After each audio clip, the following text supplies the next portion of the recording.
पट्टे आणि इकडे केरलीचे डिरेक्टर आहेत. तर बघा कशा तऱ्हेने हो बंद झालेला अटॅक सुद्धा करायला बघत असते.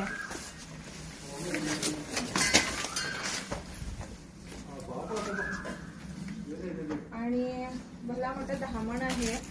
तर श्रीनगर एरिया आहे आणि अनिल पट्टे यांच्या इकडे केएलईचे आणि डिरेक्टर आहेत आणि ह्यांच्या इकडे साप आले.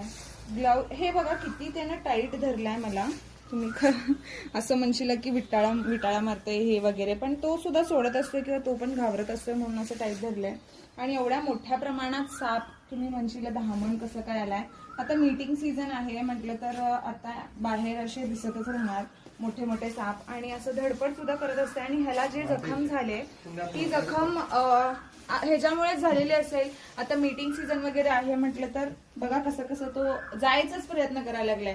मी त्याला पकडून रिलीजच करणार आहे पण त्याला काय माहिती नाही, त्याला फक्त जायचाच प्रयत्न करायला लागलाय. हे बघा किती टाईट धरलाय. ग्लाउज न घालता मी रेस्क्यू केले कारण की गडबडीत ऍक्च्युली आम्ही अवेअरनेस प्रोग्रामला गेलो.